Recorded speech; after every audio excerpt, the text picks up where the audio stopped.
Good day guys. Today is Saturday, loading day natin. Ang ang destination niya ay Llanera, Nueva Ecija na mayroong 92 kilometers na distance mula sa loob natin. So, 5,000 ang ikakarga natin loobin. Ayan sila, ready. Ano na yan, yung ready for loading. Pero mamaya pa yan. Usually yan, kinakarga ko sila sa training box ng 430. 4 to 430 ang nilalagay ko sila diyan sa training box. Tapos niloload ko naman sila. Binabiyahe ko na papunta ng club.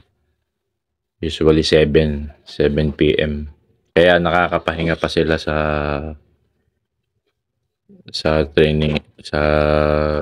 training box dito sa mesala ko. Kaya ano yan, yung nakaka-relax pa sila. Napapamiliarize pa sila dyan sa may training box. Although sanay na yan sila. Yan sila, hindi na rin gaano nag-aaway. Yung iba dito medyo kalbuti, ano sila, yung medyo lugon. Pero I see to it na okay naman sila. Yun nga lang ang ano ko dito sa 5,000 na to, hindi sila sakitin. Dati nung simula medyo pumipikit-pikit sila, medyo na-traumatize din ng mga previous na liparan, kargahan. Pero as time goes by, ano na sila, lumalakas na. Medyo ano na sila, medyo na-establish na nila yung energy nila, yung stamina nila. Ayan sila. Oh. Yun nga, bilib ko rito, hindi sila sakitin. Itong 5 na to. Magkaroon man ng konting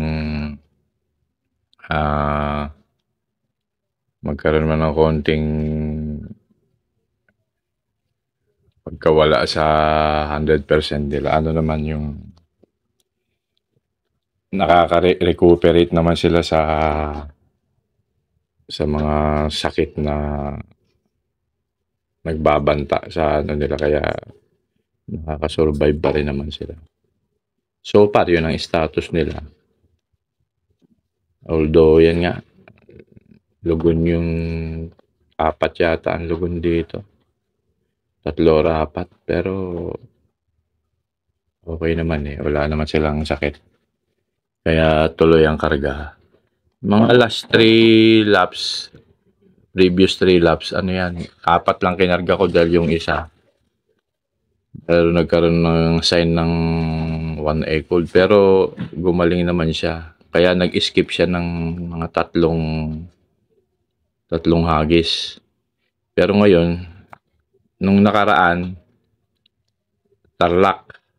Yun ang previous nila. Yun ang huli nilang karga, Tarlac. Eh, ano naman sila,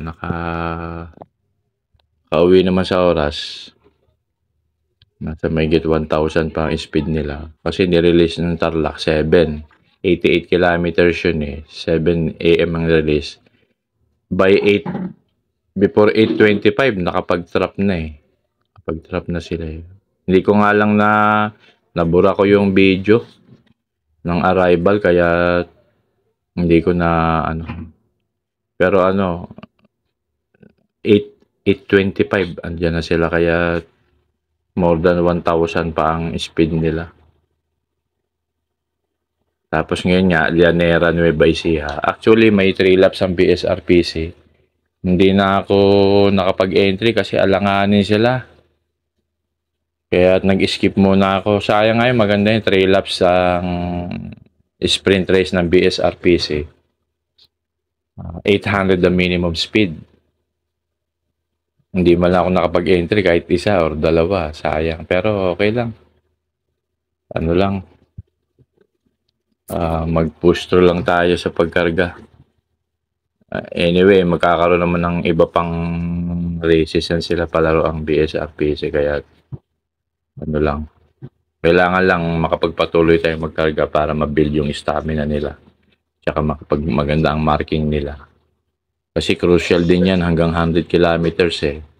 Para yan ang ano nila yung tinatawag nilang breaking point.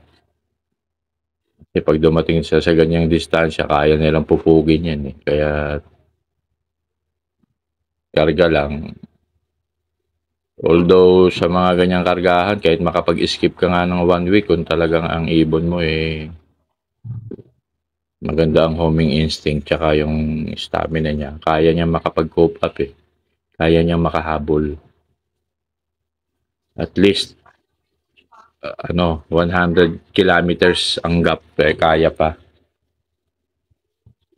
Kaya yan ang update natin. Ayan na, binaba ko na sila dito na sa sala para makapag-relax man lang bago ko i-travel. Ayan sila.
Shoutout nga pala kay Red Checklop.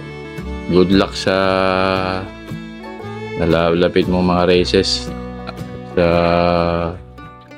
Sana matuloy yung paglalaro mo sa NRPIC at sa TSG Club. Okay yan, 2 club laruan mo. Para may showcase mo yung mga ibon mo.